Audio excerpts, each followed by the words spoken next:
It doesn't hurt me if you don't want it. Because if you try to negotiate me down, then I'm just gonna. If I agreed, then it would hurt me. I don't really do a lot of job costing on like bookkeeping, recurring service stuff. I time track to see like over time for us, how long is it taking for us to execute a certain thing. With smaller jobs, that's really hard to do. Like there's so many jobs, right? If your average ticket is $500, but especially when you start hitting $10,000 a job, it's like there's enough meat on that bone. And there's enough of those opportunities over time where it's like, man, we got to know exactly how the hell we're pricing this thing and what the variables are. And I talk a lot about pricing with our clients, and it's always about trying to figure out like those variables. Like you can't account for every variable, but once you get enough reps, you know what the variables are that like trip the trigger, and it becomes predictable to the point of like it gives you enough data to know where you need to price it, and if you even want to do it. I run into our bookkeeping business every once in a while. We had a gal that like I priced her up and she was like, it's got to be here and be here and be here. And I was like, no, like we can't do a good job for you at that rate. And I'm definitely not willing to sacrifice our process and our quality.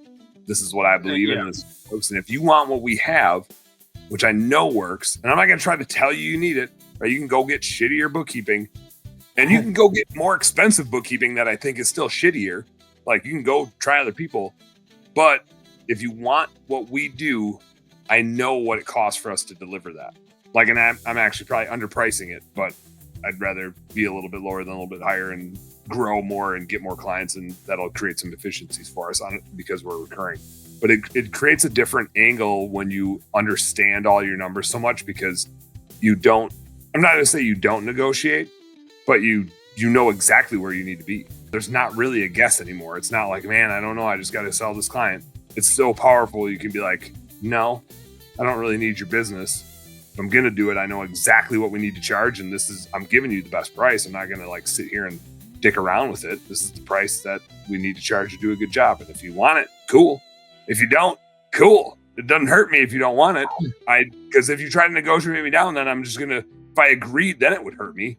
But I'm not going to sit here and like twist my arm to try to give you something that loses me money and you're going to be a pain in the ass client. That ain't going to be fun either. Yep. Yeah, absolutely. Just like you said, like we know our thresholds of what we need to do and how much we need to make on a job, and to make it make sense. It makes it a lot easier to just say no and walk away. And you don't sweat it ever again after that. Hey, home service heroes. Thank you guys so much for tuning into our home service happy hour content today. I sure hope you learned a little something, and I sure as a heck hope that it was entertaining. If you did find it fun and entertaining, make sure you like and subscribe to the channel for more cool, fun, entertaining business content.